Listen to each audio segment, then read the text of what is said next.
Subscribe to my channel and press the bell icon. జై శ్రీ మాతాజీ. సహజ యోగ ప్రదాత్రి పరమ పూజ్య శ్రీ మాతాజీ నిర్మలాదేవి గారు తెలియచేసిన మరొక సందేశాన్ని మనం తెలుసుకుందాము. సహజ యోగంలో మీరు ముందుగా తాదాత్మ్య స్థితిలోకి, అంటే భగవంతునితో ఒక్కటిగా ఉండడం అన్నమాట. ఆ స్థితిలోనికి ఎలా వెళ్ళాలో మీకు ఇంతకు ముందు దాధార్లో చెప్పి ఉన్నాను. తాదాత్మ్య స్థితి తరువాత సామీప్య స్థితిని పొందగలరు. సామీప్య స్థితి అంటే భగవంతునికి దగ్గరగా ఉండడం అన్నమాట. తరువాత సాలోక్య స్థితిని పొందుతారు. అంటే సాలోక్య స్థితి అంటే భగవంతునితో సహవాసం. తాదాత్మ్య స్థితిని పొందినప్పుడు ఒక వ్యక్తి యొక్క ఆసక్తి దానంతట అదే మారిపోతుంది. తాదాత్మ్య స్థితి పొందిన వ్యక్తి అతని యొక్క అనుభవాల వలన వెంటనే సాలోక్య మరియు సామీప్య స్థితిలోకి వెళ్ళడానికి ఇష్టపడడు. అంటే ఎప్పుడైతే మీ చేతిలో చైతన్య తరంగాలు ప్రవహించటం మొదలవుతాయో, ఎప్పుడైతే మీరు ఎదుటి వారి యొక్క కుండలినిని అనుభూతి చెందుతున్నారో, ఎప్పుడైతే వారి యొక్క కుండలినిని మీరు జాగృత పరచగలుగుతారో, అప్పుడు మీ చిత్తం ఎదుటి వారి కుండలినిని గమనించగలిగి మీ కుండలినిని కూడా మీరు అర్థం చేసుకుంటారు. అప్పుడు మీరు మీ చక్రాలను గురించి అప్రమత్తంగా ఉండాలనుకుంటారు మరియు ఇతరుల చక్రాలను కూడా అర్థం చేసుకుంటారు. మీరు ఆకాశం వైపు చూస్తే అక్కడ మబ్బులు ఉన్నప్పటికీ మీరు చాలా రకాల కుండలినీలను చూస్తారు. ఎందుచేతనంటే ఇప్పుడు మీ చిత్తం కుండలినిపై ఉంది. కుండలిని గురించి మీరు ఏమి తెలుసుకోవాలన్నా, ఏది చూడాలన్నా, మీకు ఏ ఏ కోరికలు ఉన్నా అన్నీ మీకు బహిర్గతపరచబడతాయి. మీకు కుండలిని మీద ఉన్న శ్రద్ధ పెరుగుతుంది. ఇక మిగిలిన వాటి మీద ఉన్న శ్రద్ధలన్నీ వాటంతట అవే మాయమైపోతాయి. మీరు దీన్ని ఇలా అర్థం చేసుకోవచ్చు. మీరు మీ చిన్నతనంలో నుండి పెరిగి పెద్దవారు అవుతున్న కొలది మీ అభిరుచులు మారతాయి. యుక్త వయసులో ఉండే ఉద్యోగం, వ్యాపారం, భార్య, కుటుంబం వంటి వాటిపై ఆసక్తి ఉంటుంది. వేరే వాటిపై ఆసక్తి పోతుంది. పాత అనుభవాలు పోతాయి. కొత్త అనుభవాలపైకి మీ చిత్తం మళ్ళుతుంది. మీరు ఈ విధంగా కూడా అర్థం చేసుకోవచ్చు. ఒక వ్యక్తికి సంగీతంపై ఆసక్తి ఉండకపోవచ్చు. అయితే ఏ కారణం చేతనో కానీ అతనికి శాస్త్రీయ సంగీతంపై ఆసక్తి కలిగింది. అప్పుడు ఇక అతను ఆ శాస్త్రీయ సంగీతాన్ని తప్ప ఇక ఏ ఇతర సంగీతాన్ని ఆనందించడు. సహజ యోగంలో కూడా మీ విధానం ఇలాగ ఉండాలి.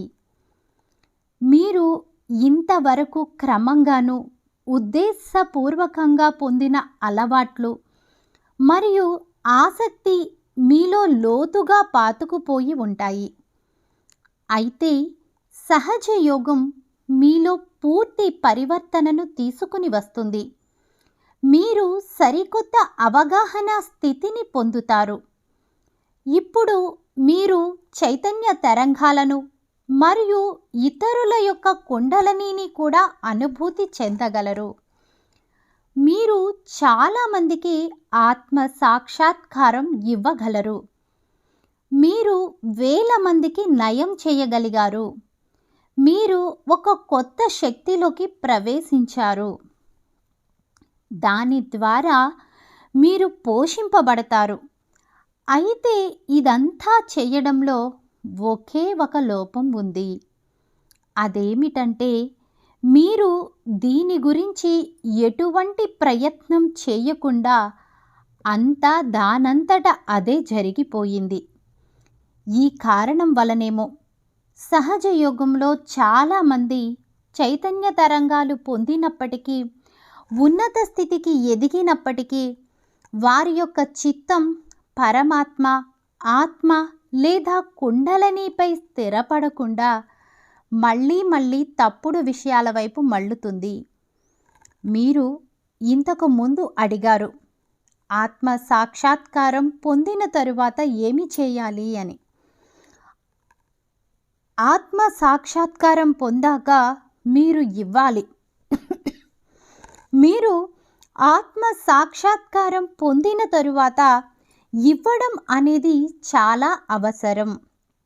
లేకపోతే దానికి అర్థం లేదు. ఇచ్చేటప్పుడు ఒక్క విషయం మాత్రం దృష్టిలో పెట్టుకోవాలి. ఈ శరీరం, ఈ మనసు, ఈ బుద్ధి అంటే పూర్తి వ్యక్తిత్వం.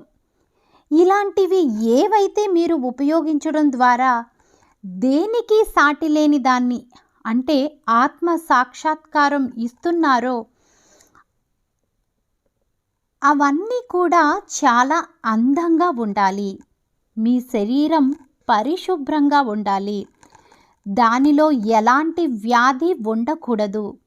వ్యాధిగ్రస్తులైన సహజ యోగులు చాలామంది ఉండవచ్చు, చాలామంది ఉండవచ్చు.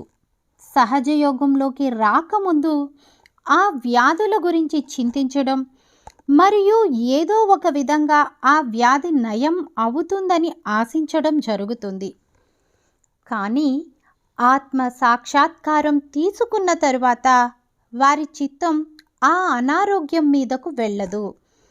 అప్పుడు ఇలా అనడం మొదలు పెడతారు, ఇది తగ్గిపోతుందిలే, ఏమీ పర్వాలేదు అని. కానీ అది తప్పు. మీ సమస్య ఏదైనప్పటికీ, అది చిన్నదైనా సరే, ఆ చక్ర స్థానంపై మీ చేతిని ఉంచి దానిని మీ అంతట మీరు నివారించుకోవచ్చు. అలాగా మీ శరీరాన్ని మీరు చాలా పరిశుభ్రంగా ఉంచుకోవచ్చు. దీనికి చేయవలసినది ఎక్కువేమీ లేదు. కేవలం ధ్యానం చేయండి. మిమ్మల్ని మీరు పరిశుభ్రంగా ఉంచుకోండి. మీ భౌతిక శరీరాన్ని పరిశుభ్రంగా ఉంచుకోండి.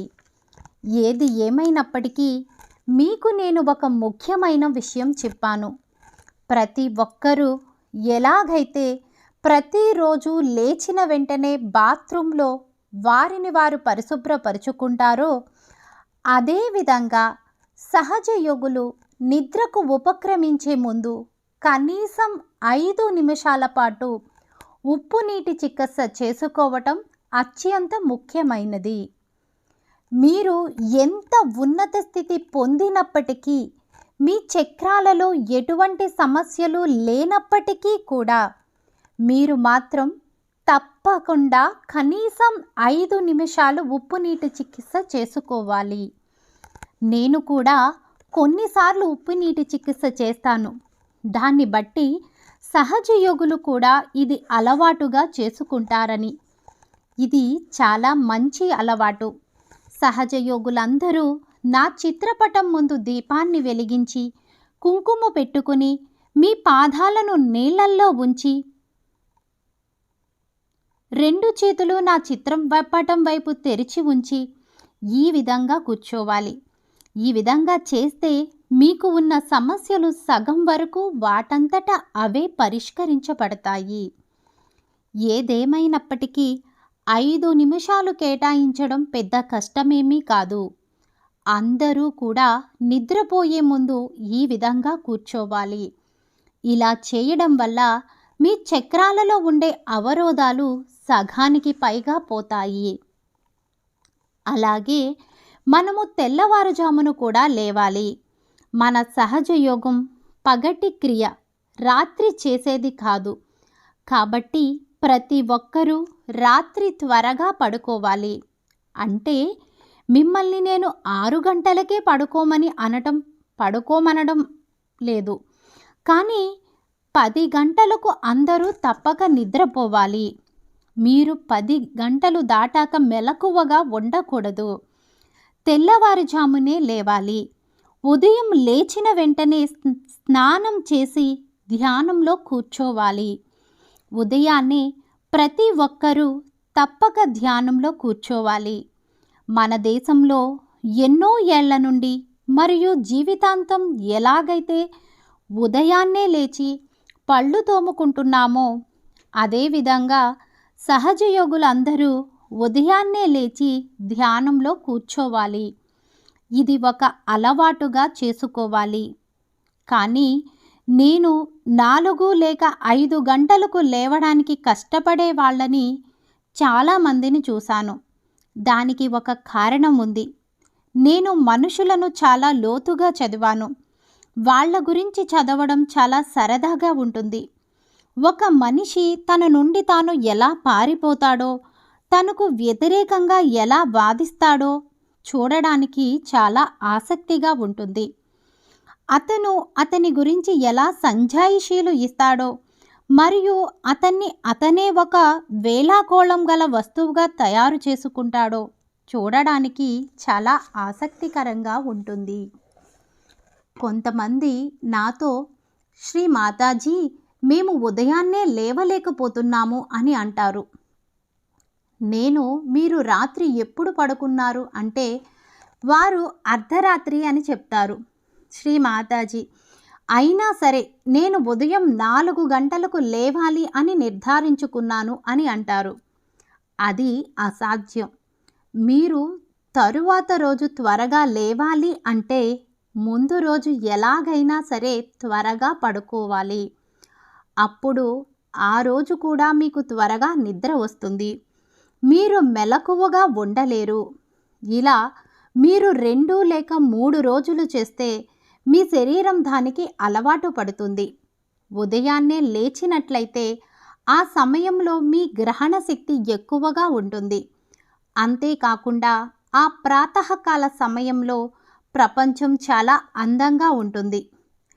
టేప్ రికార్డర్ యొక్క శబ్దం. అందుచేత మాతాజీ దాని గురించి ఇలా చెప్పారు. ఇది ఒక యంత్రం కాబట్టి దానికి ఇది మామూలే.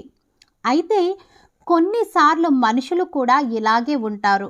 హఠాత్తుగా ఏ కారణం లేకుండా అరుస్తూ ఉంటారు. కాబట్టి శరీరాన్ని దృష్టిలో పెట్టుకుని నేను చెప్పాను, ప్రతి ఒక్కరూ తెల్లవారుజామునే ధ్యానం చేయాలి. ఇప్పుడు ధ్యానం ఎలా చేయాలి దాని గురించి ఆలోచించండి. తెల్లవారుజామున ఎలా ధ్యానం చేయాలి? ముందుగా మీలో మీరు వినమ్రపూర్వకంగా హృదయంలో శరణాగతి చేయండి.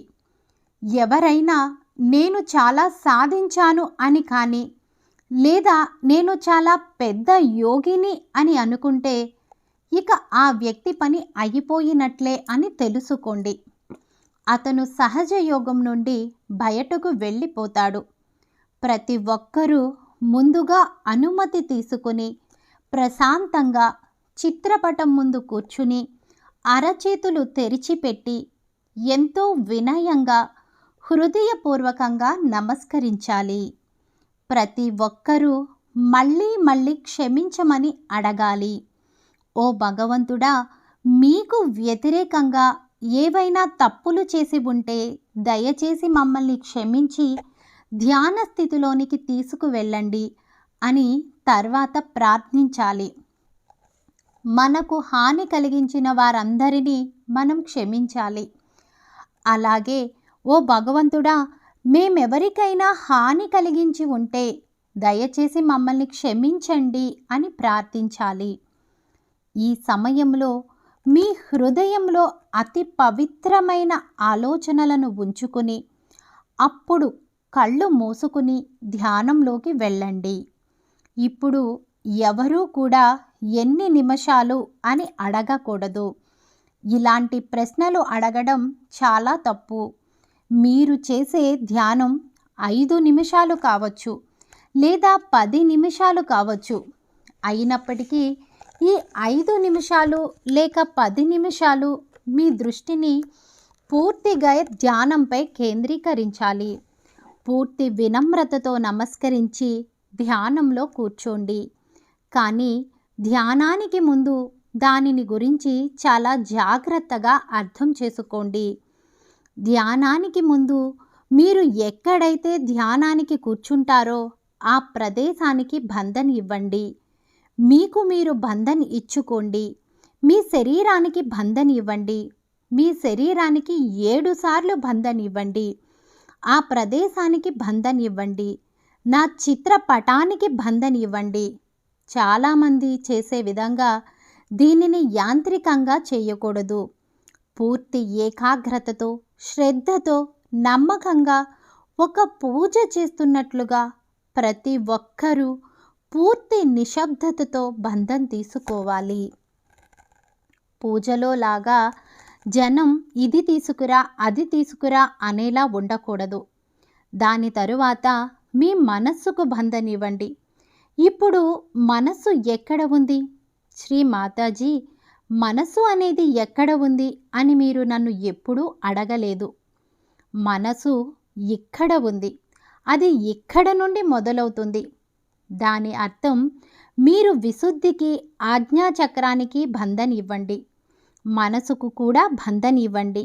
బంధన్ ఇచ్చేటప్పుడు, ఓ భగవంతుడా, నన్ను మీ రక్షణలో ఉంచి దురదృష్టకరమైనవి ఏమీ జరగకుండా చూడండి అని అనుకోవాలి.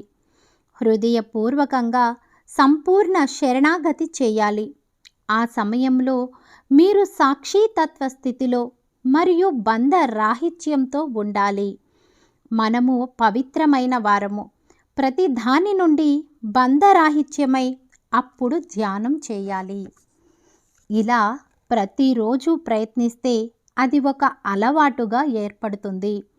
అత్యంత నమ్మకంతో ప్రతి ఒక్కరూ తెల్లవారుజామున ధ్యానం చేయాలి. 10 నిమిషాలు కానీ 30 నిమిషాలు కానీ ఎంతైనా పర్వాలేదు. ధ్యానం చేసేటప్పుడు మీ చేతులు కదపకండి. నా చిత్రపటం వైపు చూస్తూ నెమ్మదిగా కళ్ళు మూసుకుని చేతులు కాళ్ళు కదపకుండా ధ్యానం చేయండి. ఆ సమయంలో ఏ చక్రం అయితే అసమతుల్యంగా ఉందో దానిని గమనించడం వలన అది సరిచేయబడుతుంది. ఎందుకంటే నేను మీకు చెప్పినట్లుగా తెల్లవారుజామున చైతన్య తరంగాలు ఎక్కువ ఉంటాయి. మీ చక్రాలు శుభ్రం చేయబడ్డాక ఆత్మతత్వంపై ధ్యానం చేయండి. మీ చిత్తాన్ని ఆత్మపై ఉంచండి. శ్రీ మాతాజీ, ఆత్మ ఎక్కడ ఉంది అని ఎవరూ నన్ను అడగలేదు. ఆత్మ మీ హృదయంలో ఉంది. కానీ దాని స్థానం మాత్రం సహస్రారం పైన ఉంది. అందుకే నేను మీకు చెప్పాను, మీ హృదయానికి శరణాగతి చేయండి. మరియు మీ చిత్తాన్ని సహస్రారంలో ఉంచి మీ ఆత్మకి శరణాగతులవ్వండి అని. ఆత్మకి శరణాగతుడనై ఉన్నాననే భావనతో ఉండండి.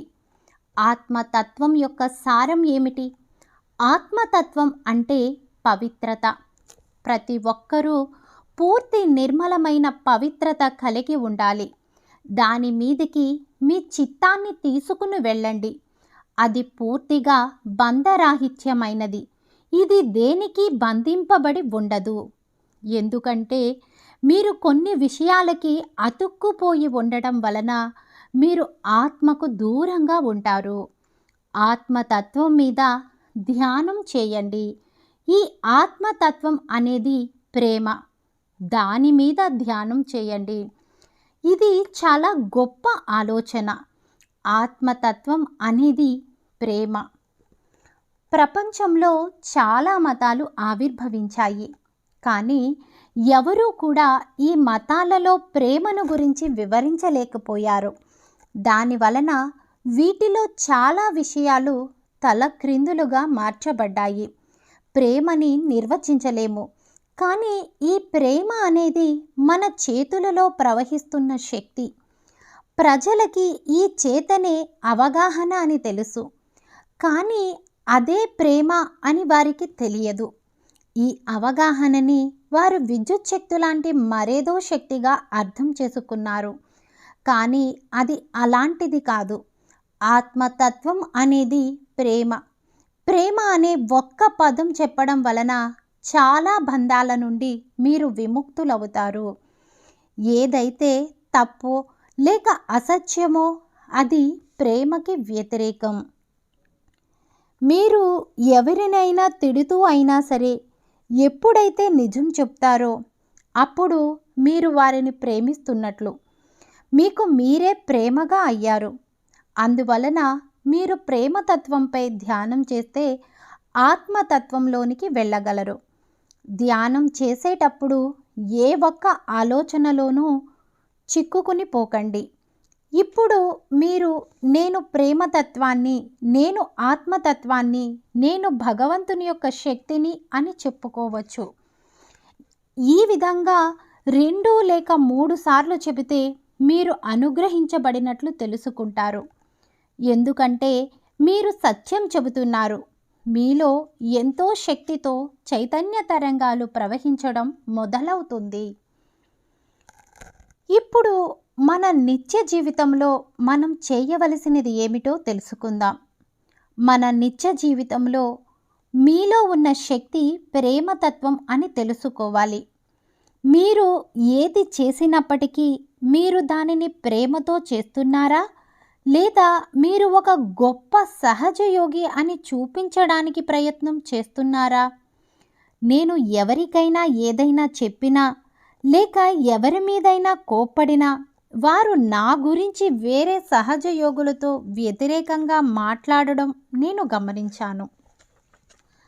తర్వాత ఆ వ్యక్తి నన్ను నాలోని చైతన్య తరంగాలు ఎందుకు పోయాయి అని అడుగుతాడు. మీరు అలాంటి మూర్ఖపు పనులు చేసేటట్లయితే మీరు సహజ యోగాన్ని వదిలి వెళ్ళిపోండి. ఎవరైతే సహజ యోగం ద్వారా ఏదో పొందాలనే కోరిక కలిగి ఉంటారో వారు మాత్రమే సహజ యోగంలో ఉండండి. అంతేకాని ఏదైనా ఇచ్చే హక్కు అతనికి లేదు. అతను కేవలం నా నుండి స్వీకరించాలి అంతే. అతను ఇవ్వాలనుకుంటే అతనిలోని శక్తులు అభివృద్ధి చెందినప్పుడు ఇవ్వటం మంచిది. కానీ మీరు గ్రహించగలిగినప్పుడు మాత్రమే మీరు ఇవ్వగలరు. కాబట్టి ముందుగా గ్రహించడం నేర్చుకోండి. మీ లోపాలను చూడడానికి ప్రయత్నించండి. మనం రోజూ చేసే పనులలో ఏమి ఇస్తున్నామో తెలుసుకోవాలి. మనము ప్రేమను ఇస్తున్నామా? మనం ప్రేమతో ఉంటున్నామా?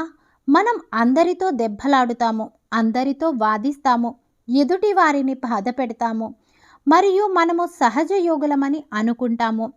ఇటువంటి తప్పుడు అభిప్రాయాలతో మనం జీవించకూడదు. మనతో మనం ఒక అద్దంలా నివసించాలి. అంటే అన్ని సమయాలలో మనల్ని మనం గమనించుకోవాలి. ఉదాహరణకు నా నుదిటి మీద ఏదైనా మరక అంటిందనుకోండి. ఆ విషయం మీరు నాకు చెబితే దాన్ని నేను తుడిచేసుకోగలను. అదేవిధంగా మిమ్మల్ని మీరు గమనించుకుని మీకు అంటుకున్నది ఏదైనా ఉంటే దాన్ని మీరే తుడిచేసుకోవాలి. మన నిత్య జీవితంలో మనం ప్రకాశవంతమైన జీవితాన్ని జీవించాలి. మీ ముఖం తేజోమయంగా ఉండాలి. మీ ప్రవర్తన అందంగా ఉండాలి. మీలో నుండి ప్రేమ ప్రవహించాలి. మీ వ్యక్తిత్వంలో ప్రేమ లేకపోతే మీరు సహజ యోగి కాదనే విషయం మీరు తెలుసుకోవాలి.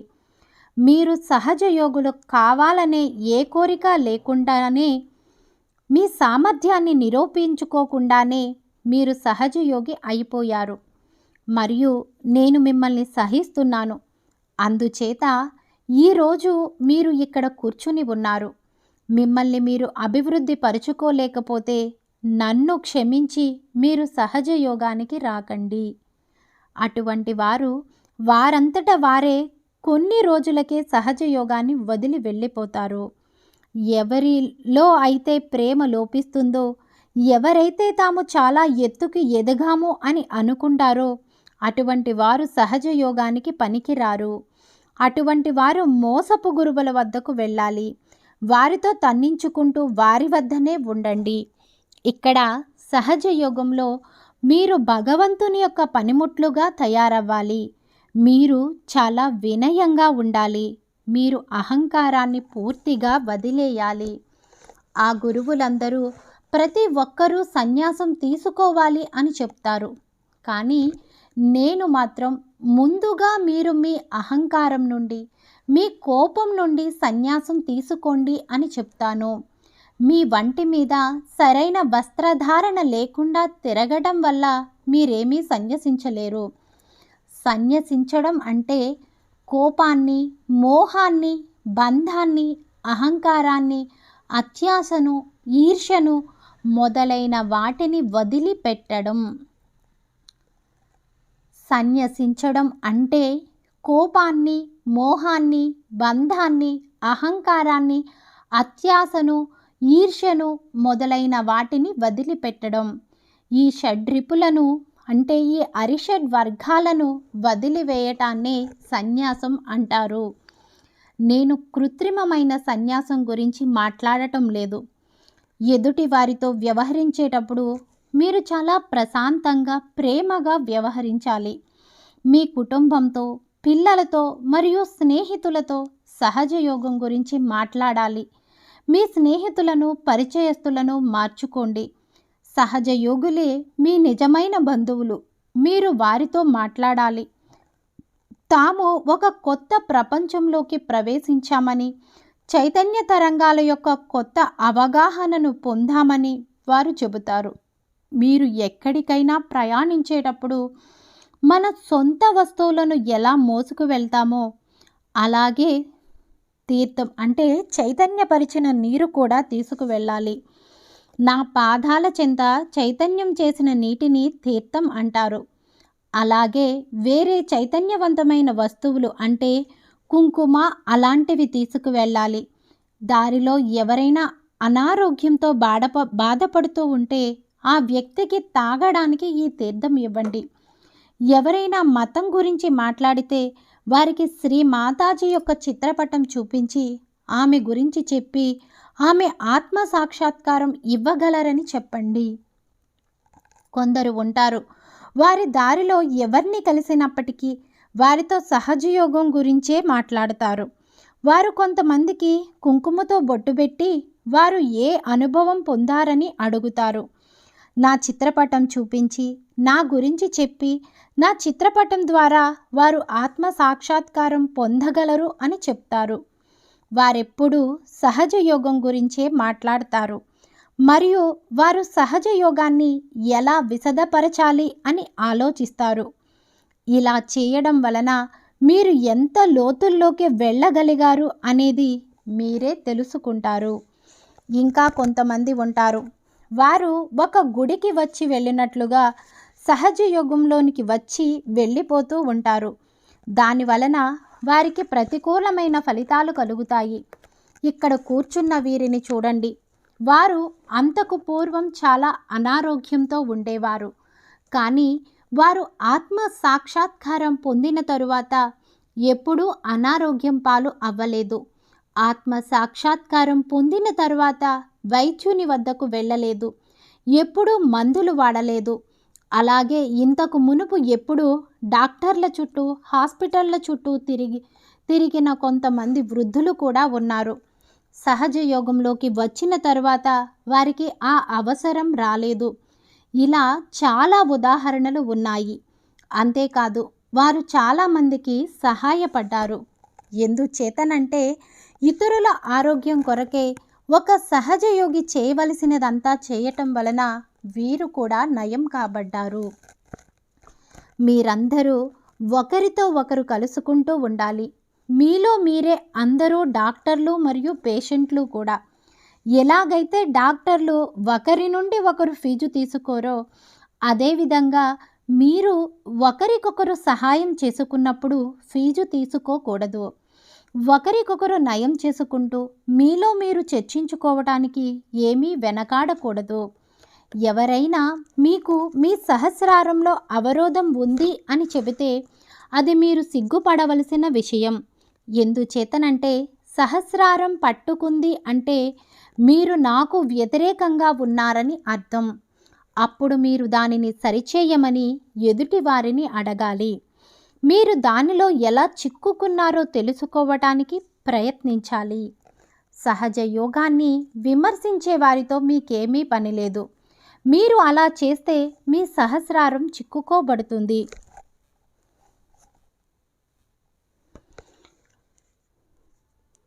అటువంటి వ్యక్తిని దూరంగా ఉండమని చెప్పి మీరు మీ చెవులు మూసుకోవాలి. మీరు అతనితో మాట్లాడకూడదు మరియు మీతో మాట్లాడవద్దు అని అతనితో చెప్పండి. శ్రీ మాతాజీ వలననే అతన్ని కలిశానని, నోరు మూసుకుని ఉండమని అతనికి చెప్పండి. అటువంటి వ్యక్తితో మీరు మాట్లాడుతూ పోతూ ఉంటే మీ సహస్రారం తరువాత మీ మిగతా చక్రాలు పట్టుకుంటాయి. కొన్ని రోజుల తర్వాత నా దగ్గరకు వచ్చి శ్రీ మాతాజీ నాకు క్యాన్సర్ వచ్చింది అని చెప్తారు. ఒకరు లేక ఇద్దరు వ్యక్తులకు అలా జరిగింది, కానీ ఇప్పుడు వారు నయం చేయబడ్డారు. క్యాన్సర్ సహస్రారానికి సంబంధించిన వ్యాధి అని మీరు తెలుసుకోవాలి. మీరు క్యాన్సర్ వ్యాధి బారిన పడకుండా ఉండాలంటే మీ సహస్రారాన్ని పవిత్రంగా ఉంచుకోండి. మీ సహస్రార చక్రం పట్టుకుంటుందంటే దాని అర్థం క్యాన్సర్ మొదలయ్యే అవకాశం ఉందని తెలుసుకోండి. మీ సహస్రారాన్ని ఎప్పుడూ పరిశుభ్రంగా ఉంచుకోండి. లేకపోతే కొన్ని సంవత్సరాల తర్వాత వచ్చి మీరు మీలో క్యాన్సర్ అభివృద్ధి చెందిందని చెప్తారు. కాబట్టి ఇప్పటి నుంచే మీ సహస్రారాన్ని ఎందుకు పరిశుభ్రంగా ఉంచుకోకూడదు? అదే కాకుండా మనము భగవంతుని సామ్రాజ్యంలో ఉన్నదే సహజ యోగం కోసం పనిచేయటానికి. కాబట్టి సహజ యోగానికి ఎందుకు పని చేయకూడదు? అలాగైతేనే ముందు ముందు భగవంతుని సామ్రాజ్యంలో ఉండడానికై ఎవరైతే ఎంచుకోబడతారో వారిలో మీరు ఉంటారు. ఈ దిశలో మీరెందుకు ప్రయత్నాలు చేయకూడదు?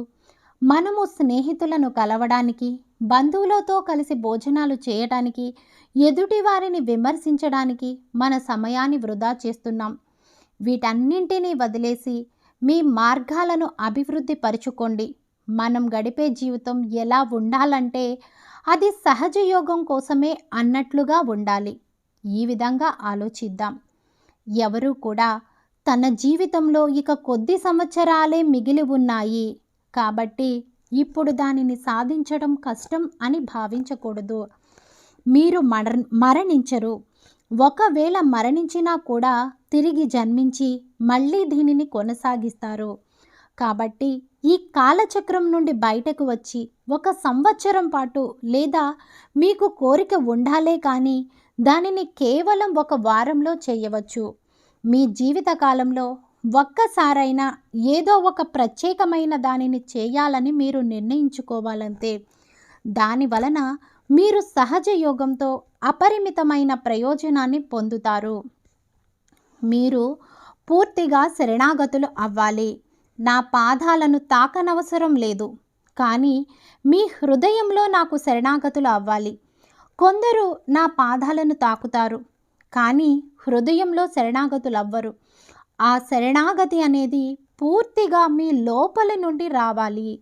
మీలో మీరు పూర్తిగా శరణాగతులైతే మీ కుండలిని ఒక దీపంలోని కాంతి వలె ఆత్మతత్వంపై స్థిరపడి ఉంటుంది.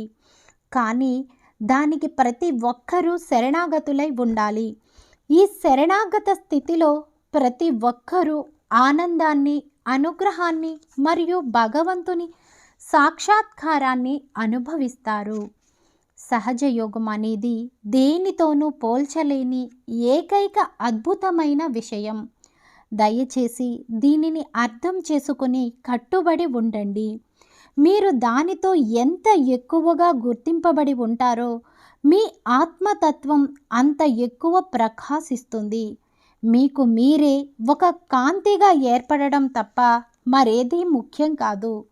ఎవరైతే ఎప్పుడూ పనికి మాలిన విషయాలలో తలదూరుస్తూ ఉంటారో వారు సహజ యోగాన్ని వదిలి వెళ్ళిపోండి. ఇవన్నీ అటువంటి వారికి కాదు. నేను మీకు చివరిసారిగా చెప్తున్నాను. దయచేసి దీనిని గుర్తుపెట్టుకొని ఆలోచించి ప్రవర్తించండి. మనలో చాలా దుష్ట ధోరణులు గలవారు ఉన్నారు మరియు చాలా దుష్ట శక్తులు ఉన్నాయి. అవి మనల్ని చెడ్డ పనులు చేసేలా ప్రేరేపిస్తాయి. ఇలా వాటి యొక్క ప్రేరణలో పనిచేయటం అంటే మీకు మీరుగా ఒక దుష్టశక్తిగా అయిపోయినట్లే. ఒక దుష్టశక్తిగా మారడమా లేక భగవంతునిగా మారడమా అనేది ఇప్పుడు మీరు తేల్చుకోవాలి. మీరు దుష్టశక్తిగా మారాలని కోరుకుంటే అది వేరే విషయం. దానికి నేను మీ గురువుని కాదు. కానీ మీరు భగవంతునిగా మారాలని కోరుకుంటే మాత్రం నేను మీకు గురువుని. కానీ మీరు దుష్టశక్తిగా మారకుండా ఉండేటట్లుగా మిమ్మల్ని మీరు కాపాడుకోవాలి. ముందుగా అమావాస్య, పౌర్ణమి రాత్రులలో మీ కుడి ఎడమ భాగాలకు ఎక్కువ ప్రమాదాలు పొంచి ఉంటాయని గుర్తుంచుకోండి. ప్రత్యేకంగా ఈ 2 రోజులలో అంటే పౌర్ణమి మరియు అమావాస్య రోజులలో రాత్రిపూట చాలా త్వరగా పడుకోవాలి. కొన్ని భజనలు పాడుకుని చిత్రపటం ముందు శరణాగతి తీసుకుని మీ చిత్తాన్ని సహస్రారంపై పెట్టి బంధం తీసుకుని పడుకోండి. మీ చిత్తం సహస్రారంలో పెట్టిన వెంటనే మీరు అచేతన స్థితిలోకి వెళతారు. అప్పుడు మీరు బంధం తీసుకుంటే మీరు రక్షించబడతారు. ప్రత్యేకించి ఈ 2 రాత్రులు అమావాస్య రోజు రాత్రి ప్రత్యేకంగా శివునిపై ధ్యానం చేయాలి. శివునిపై అంటే ఆత్మపై ధ్యానం చేసి ఆయనకు పూర్తి శరణాగతి అయి అప్పుడు పడుకోవాలి. అలాగే పౌర్ణమి నాడు శ్రీరామునిపై ధ్యానం చేసి రక్షణ కోసం ఆయనకి శరణాగతులవ్వాలి. రామచంద్ర అనే పదానికి అర్థం సృజనాత్మకత అని. మీ యొక్క సృజనాత్మకత శక్తులన్నింటినీ ఆయనకు సమర్పించాలి. ఈ విధంగా ఈ 2 రోజులు మీ గురించి మీరు ప్రత్యేకమైన శ్రద్ధ తీసుకోవాలి. ఏది ఎలాగైనా ఈ 2 పక్షాలలో 7వ రోజున అంటే సప్తమి రోజున మరియు 9వ రోజున అంటే నవమి నాడు నా యొక్క ప్రత్యేకమైన ఆశీర్వచనాలు ఉంటాయి.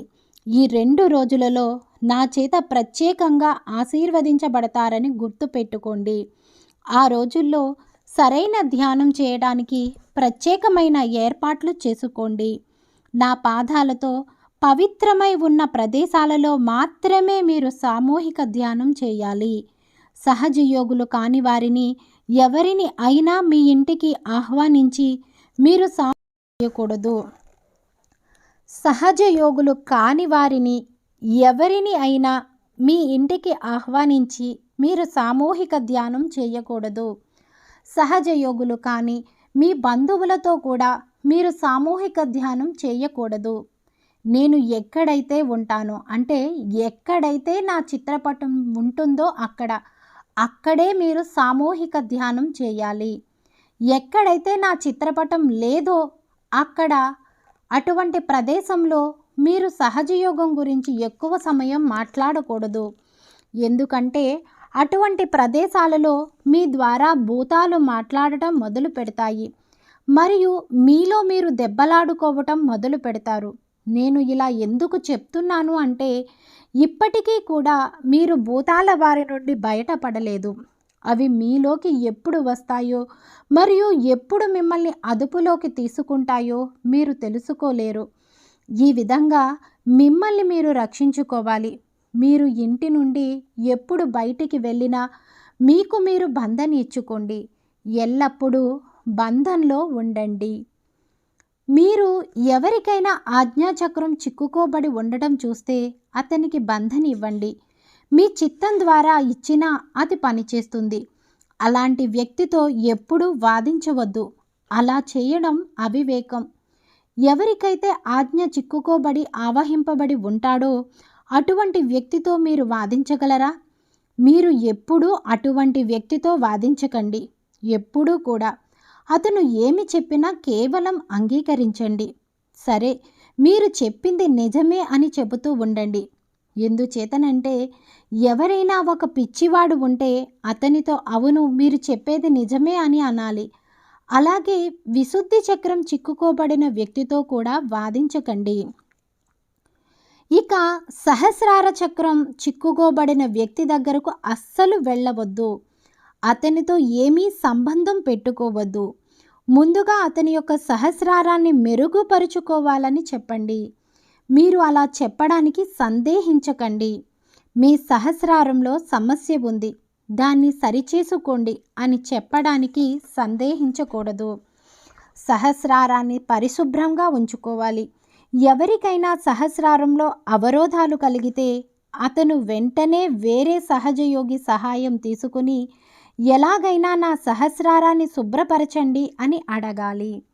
సహస్రారం చిక్కుకోబడిన వ్యక్తి మీతో మాట్లాడినప్పుడు నువ్వు నా శత్రువువి అని చెప్పాలి. అతనికి సహస్రారం చిక్కుకుని ఉన్నంతసేపు మీరు అస్సలు మాట్లాడవద్దు. ఎవరికైనా హృదయ చక్రం చిక్కుకోబడితే మీరు చేయగలిగిన సహాయాన్ని చేయండి. అతని హృదయ చక్రానికి బంధన్ ఇవ్వండి. మీ చేతిని మీ హృదయం మీద పెట్టుకుని అతనిని శ్రీ మాతాజీ చిత్రపటం దగ్గర కూర్చోబెట్టండి. హృదయ చక్రాన్ని మీరు జాగ్రత్తగా చూసుకోవాలి. కొన్నిసార్లు హృదయ చక్రానికి సమస్య కలగవచ్చు. ఎదుటి వారి హృదయ చక్రాన్ని శుభ్రపరచడానికి కూడా మీరు సహాయపడాలి. కానీ చాలామందికి హృదయం ఉండదు. ఎందుచేతనంటే వారు పాషాణ హృదయులు. అటువంటి వారికి మీరు ఏదైనా చేద్దామని అనుకున్నా చేయలేరు. కాబట్టి వారిని ఒంటరిగా వదిలేయండి. వారు మీ వద్దకు వచ్చి సహాయం అడిగితే ముందుగా హఠయోగాన్ని వదిలేయమని చెప్పండి. వారి జీవితంలో అనవసరమైన విషయాలను వదిలేయమని చెప్పండి. ఎదుటి వారిని ప్రేమించడం నేర్చుకోమని చెప్పండి. ఒకవేళ వారు మనుష్యులను ప్రేమించలేకపోతే వారు కనీసం కుక్కలను పిల్లులను అయినా ప్రేమించడం మొదలు పెడతారు. అందరినీ ప్రేమించండి.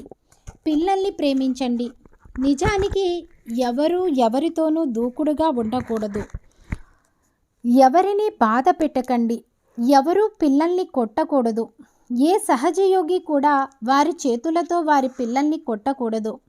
అసలు మీ చేతులతో వేరే వారిని ఎవరినీ కొట్టకూడదు. ఎవరి మీద కోపం తెచ్చుకోకూడదు. ప్రత్యేకంగా సహజయోగులు అసలు కోపం తెచ్చుకోకూడదు. విసుగు చెందడం కంటే సమయస్ఫూర్తితో తెలివిగా అన్నింటినీ మెరుగుపరుచుకోవటం మంచిది. ఎప్పుడూ కోపం రాకూడదు. దినచర్య ఎలా ఉండాలో అలాగ ఉంచమని భగవంతుణ్ణి ప్రార్థించాలి. ప్రతి ఒక్కరూ దీనిని గురించి ఆలోచించాలి. నేను మీకు చాలా విధాలుగా చెప్పాను. అదేవిధంగా మనకి ఉన్న ఈ లైఫ్ ఎటర్నల్ ట్రస్ట్ కోసం ఒక 8 లేక 10 మంది కలిసి అందులో ఏమి చేయాలో ఆలోచించండి. మనం దానికి కూడా సహాయం చేయాలి మరియు దానికి సేవలను అందించాలి. ఇంకా ఎవరైతే పేర్లు ఇవ్వలేదో వారు ప్రధాన్ గారికి వారి పేర్లను ఇవ్వండి. మనం 3 నెలలకు ఒకసారి వచ్చే ఒక సంచికని ప్రారంభించబోతున్నాము. అందులో నా యొక్క ఉత్తరాలు, సందేశాలు మరియు ఉపన్యాసాలు ముద్రించబడతాయి. అదే కాకుండా మీకు ఇతరులతో పంచుకోగలిగిన అనుభవాలు ఏమైనా ఉంటే పంపించండి. వాటిని కూడా ఇందులో ముద్రిస్తారు. భారతదేశం అంతటి నుండి వచ్చే అనుభవాల్లో కొన్నింటిని అందులో ముద్రిస్తాము. కాబట్టి మీకు ఏమైనా అనుభవాలు ఉంటే వారికి వ్రాస్తూ ఉండండి. అవే కాకుండా సహజయోగంపై ఏవైనా ప్రచురణలు వ్రాయగలిగితే ముద్రించడానికి పంపండి. ఈ విధంగా 3 నెలలకు ఒక్క సంచిక ఉంటుంది. అందులో కొన్ని రచనలు హిందీలోను, కొన్ని మరాఠీలోను, కొన్ని ఆంగ్లంలోను మరియు కొన్ని గుజరాతీలోనూ ఉంటాయి. కాబట్టి అన్ని భాషలతో కూడనిది కానీ లేదా ఒక్కొక్క భాషలలో ఒక్కొక్కసారి కానీ ముద్రించడం మొదలు పెడతాము. ఇవన్నీ సహజ యోగంలో నెమ్మదిగా జరుగుతాయి. దాని కొరకు మీరు సహాయం చేయాలి. మీ చందాలను ఇవ్వండి మరియు ప్రయోజనం పొందండి. ఈ విషయంలో మీకేమైనా ప్రశ్నలు ఉంటే అడగండి. అన్నింటికీ ఒకేసారి సమాధానం చెప్తాను. ముందుగా 3 నెలలకి ఒకసారి వచ్చేలాగా మొదలు పెడుతున్నాము. తరువాత నెలకి, తర్వాత వారానికి, చివరగా ప్రతిరోజు వచ్చేలా చేస్తాము. ఇప్పటికి మాత్రం 3 నెలలకు ఒకసారి ఉంటుంది. మీకు ఏమైనా ప్రశ్నలు ఉన్నా, సమస్యలు ఉన్నా నా పేరు మీద ఉత్తరం రాసి ప్రధాన్ గారికి పంపించండి. దయచేసి నాకు ఎక్కువ ఉత్తరాలు రాయకండి. నాకు సమయం ఉండదు. తరువాత శ్రీ మాతాజీ అతనికి రాశారు, నాకు కుదరలేదు అని అనవద్దు. అలాగ అవివేకంగా మాట్లాడకండి. సహజయోగం అటువంటి వారికి కాదు. మీ తల్లి మిమ్మల్ని అందరినీ సమానంగా ప్రేమిస్తారని మీకు తెలుసు. కానీ కొన్ని కారణాల వల్ల నేను కొంతమందికి వ్రాయకపోవచ్చు. ఒక్కొక్కసారి వ్రాయవచ్చు, ఒక్కొక్కసారి రాయకపోవచ్చు. నాకు రాయాలని కోరిక ఉన్నా కూడా కొన్నిసార్లు కొంతమందికి వ్రాయలేకపోవచ్చు. కానీ వారు ఏమీ అనుకోరు. నేను రాయలేదని బాధపడే వారి గురించి నేను పట్టించుకోను. ఇప్పటి వరకు వారి గురించి నేను చాలా శ్రద్ధ తీసుకున్నప్పటికీ కొంతమంది చెడ్డవారు అలాగే ఉండిపోయారు. అంతేకాని మరియు వారు ఎప్పుడూ అభివృద్ధి చెందలేదు. దాని వలన ఇబ్బందులు కలిగాయి. ఏదో ఒకరోజు ఇటువంటి వారిలో మార్పు రాకపోతుందా అని నేను సహనంగా ఉన్నాను. కానీ వారిలో ఏ రకమైన పురోగతి లేకుండా అలాగే చెడ్డగా ఉండిపోయారు. వారు కొంచెం కూడా పరివర్తన చెందలేదు. మనం ఇబ్బంది పడ్డాం. ఎందుకంటే ఈ కలియుగంలో ఏ మనిషి నాశనము అవ్వకూడదు అని అనుకున్నాను. నేను ఎవరిని బాధ పెట్టను. నేను వారికి భగవంతుని వైపుకు కానీ లేక నరకానికి కానీ ఎటువైపైనా వెళ్ళగలిగే పూర్తి స్వేచ్ఛను ఇచ్చాను. ఎవరైనా నరకానికి వెళ్ళాలని అనుకుంటే దానివైపు త్వరగా వెళ్ళండి అని చెప్తాను. దానివల్ల నేను మీ నుండి స్వేచ్ఛను పొందగలుగుతాను. మీకు ఆ ఏర్పాటు కూడా చేశాను. మీకు నరకానికి వెళ్ళాలని కోరిక ఉంటే ఆ ఏర్పాట్లు కూడా చేశాను. లేదా మీకు భగవంతుని పాదాల చెంతకు వెళ్ళాలనే కోరిక ఉంటే మీకోసం ఆ ఏర్పాట్లు కూడా చేశాను. కాబట్టి ఎవరైతే నన్ను ఇబ్బంది పెట్టారో, అంతరాయం కలిగించారో, వేధించారో అటువంటి వారితో నేను ఇప్పటి వరకు సహనంతో ఉన్నాను. కానీ ఇప్పుడు నన్ను ఇబ్బంది పెట్టినా, బాధ పెట్టినా అటువంటి వారికి నేను స్పష్టంగా చెప్పేది ఏమిటంటే, మీతో నాకు సంబంధం లేదు, మీరు సహజ యోగాన్ని వదిలిపెట్టండి అని. అటువంటి వారు సహజ యోగం నుండి వెళ్ళిపోయేటప్పుడు మనకి వారి నిజమైన రంగుల్ని చూపించి మళ్ళీ మనకు చికాకు కలిగిస్తారు. వారి నిజమైన స్వభావం బహిర్గతమవుతుంది. కానీ నేను మీకు చెప్పాల్సినది ఏమిటంటే, మీరు మీ యొక్క శ్రేయస్సు గురించి ఆలోచించాలి. మీరు వారిని అనుసరించి నరకానికి వెళ్ళనవసరం లేదు. మీరు వారిని సహజ యోగంలో కలిశారు. ఇప్పుడు వారితో విడిపోయే సమయం వచ్చింది. మీ యొక్క క్షేమం గురించి ఆలోచించండి. మీరు ఎవరితోనూ వాదించవలసిన అవసరం లేదు. ఇంతకు ముందు వారు ఎలా ఉన్నారో అలాగే ఉండనియండి. వారిలో పరివర్తన రావటం అనేది చాలా కష్టం. ఎందుకంటే వారు చెడ్డ బుద్ధి కలవారు. మంచివారు కూడా ఒక్కొక్కసారి తప్పులు చేయవచ్చు. అయితే అటువంటి వారు సులువుగా పరివర్తన చెందగలరు. ఎవరైతే చెడ్డవారో వారిలో మార్పు రావటం అసాధ్యం. ఇది నేను కనిపెట్టాను. నేను చాలా ప్రయత్నించాను. కానీ వారు మాత్రం అలాగే ఉంటారు. వారిని ఎప్పటికీ మార్చలేరు. వారిలో వివేకం అనేది అసలు ఉండదు. కాబట్టి అటువంటి వారితో వాదించవలసిన అవసరం లేదు. నా విన్నపం ఏమిటంటే, అటువంటి వారితో ఎటువంటి సంబంధం పెట్టుకోవద్దు. నెమ్మదిగా వారు సహజ యోగం నుండి బయటకు వెళ్ళిపోతారు. వారు ఇక్కడ ఎందుకు ఉన్నారంటే, మీరు సాధించిన ఆధ్యాత్మిక ఉన్నతిని నాశనం చేయడం కోసం. అటువంటి వారి నుండి మిమ్మల్ని మీరు కాపాడుకోండి. సహజ యోగంలో మీ చైతన్య తరంగాలను మీరు పొందారు. ఒక వ్యక్తి మాకు తన ఇంటిని అమ్మాలనుకున్నాడు. నేను అతని ఇంటికి వెళ్ళి అతనికి ఆత్మ సాక్షాత్కారం ఇచ్చాను. తర్వాత అతని దగ్గరకు వెళ్ళిన మరొక వ్యక్తి అతనితో శ్రీ మాతాజీ గ్రూపులో అంటే సహజ యోగంలో ఉన్నవారు అందరూ మోసపూరితమైన వారు అని చెప్పాడు. నేను అతనికి ఆత్మ సాక్షాత్కారం ఇచ్చాను. అతను చైతన్య తరంగాలను అనుభూతి చెందాడు. కానీ అతను నన్ను నమ్మాలనుకోలేదు. అతను నాతో, శ్రీ మాతాజీ, నేను మీకు ఇల్లు అమ్మలేను. ఎందుచేతనంటే మీ సహజ యోగుల గురించి చెడు విషయాలను నేను విన్నాను అని అన్నాడు. సరే, అయితే నీకు ఈ సమాచారం ఇచ్చిన వ్యక్తికే నీ ఇల్లు అమ్ము అని నేను చెప్పాను. ఆ ఇంటిని కొనడానికి ఎవరూ ముందుకు రాలేదు. దానివలన అతనికి విపరీతమైన నష్టం వచ్చింది. అతను ప్రతిరోజు నాకు ఫోన్ చేసి తనను క్షమించమని, ఇంటిని కొనమని అడిగేవాడు. నువ్వు వారికే నీ ఇంటిని అమ్ముకో అని చెప్పాను. అంతే, అయిపోయింది. మీకు పూర్తి స్వేచ్ఛ ఉంది. నేను అతని పట్ల అప్రసన్నతతో ఉన్నాను అని అతను అనుకున్నాడు. కానీ నా వరకు నాకు అలాంటిదేమీ లేదు. కానీ ఎవరు నీకు చెప్పారో వారికే ఇల్లు అమ్ము అని చెప్పాను. కాబట్టి తామే చాలా తెలివైన వారమని అనుకునే వారందరికీ ఒకవేళ వారు నరకానికి వెళ్ళాలనుకుంటే నేను వారికి నరకానికి ఒక టికెట్ ఇవ్వగలను. అదంతా నా ఆధీనంలోనే ఉంది. కాబట్టి నరకానికి వెళ్ళాలనే కోరిక కలవారు అందరూ నా నుండి టికెట్ తీసుకోవచ్చు. నేను ఇవ్వడానికి సిద్ధంగా ఉన్నాను. అలాగే ఎవరైతే భగవంతుని సామ్రాజ్యంలోనికి వెళ్ళాలనుకుంటున్నారో వారికి కూడా టికెట్లు ఇస్తాను. టికెట్ ఇచ్చే గుమస్తా ఏ గమ్యానికి అయినా టికెట్ ఇస్తాడు. కానీ ఆ టికెట్ ఇచ్చే వ్యక్తి ఈ వైపు వెళితే పట్టాలు తప్పిపోయి ఉంటాయని, అక్కడికి వెళ్ళిన వెంటనే మీ రైలు బండి విరిగిపోతుందని మీకు చెప్తాడు. అక్కడ నుండి తిరిగి ప్రయాణం ఉండదు. మీరు అక్కడి నుండి వెనుకకు రాలేరు. అక్కడి నుండి తిరిగి రావడానికి టికెట్ ఉండదు.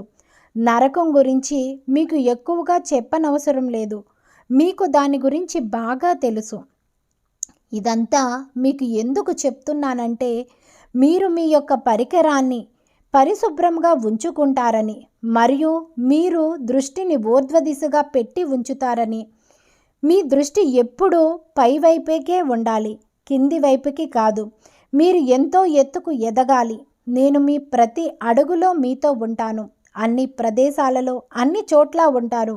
మీరు ఎక్కడ ఉన్నా, ఏ ప్రదేశంలో ఉన్నా నేను పూర్తిగా మీతో ఉంటాను. ప్రత్యక్షంగాను, ఆత్మలోను, మాటలోను, అన్నింటిలోనూ పూర్తిగా నేను ఉన్నాను. ఇది మీకు నా వాగ్దానం. కానీ ఎవరైనా నరకానికి వెళ్ళాలనుకుంటే మాత్రం కిందికి లాగబడతారు. అది కూడా ఏర్పాటు చేయబడింది. కాబట్టి జాగ్రత్తగా ఉండండి. ఉన్నతమైన జీవితాన్ని సాధించండి.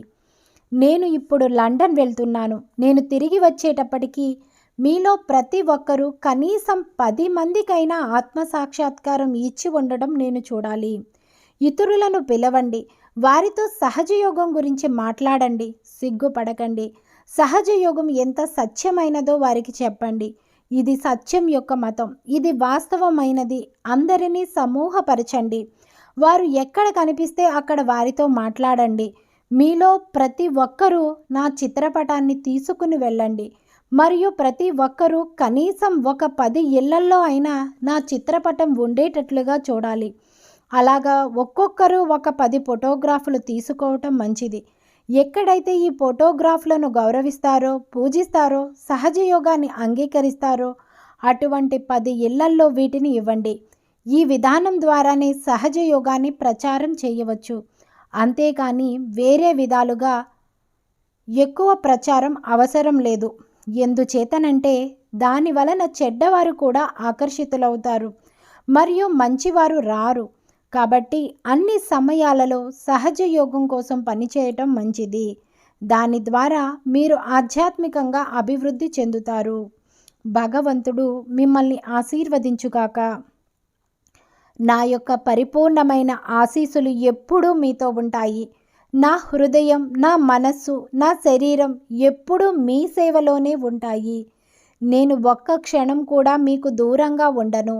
ఎప్పుడైనా ఎక్కడైనా మీరు కళ్ళు మూసుకుని నన్ను తలుచుకుంటారో ఆ క్షణంలో నేను నా శక్తులైన శంఖ, చక్ర, గద, పద్మ, గరుడ ఆయుధాలతో అక్కడ ఉంటాను. నాకు దానికి ఒక్క క్షణం కూడా పట్టదు. కానీ మీరు నా వాళ్ళు అయి ఉండాలి. ఇది చాలా ముఖ్యం. మీరు నా వాళ్ళు అయితే మీతో ఉండడానికి నాకు ఒక్క క్షణం కూడా పట్టదు. మిమ్మల్ని కాపాడడానికి భగవంతుడు మిమ్మల్ని ఆశీర్వదించి మీకు జ్ఞానాన్ని కలుగజేయుగాక. జై శ్రీ మాతాజీ, జై శ్రీ మాతాజీ, జై శ్రీ మాతాజీ. బోలో శ్రీ ఆదిశక్తి మాతాజీ శ్రీ నిర్మలా దేవికి జై. జై శ్రీ మాతాజీ.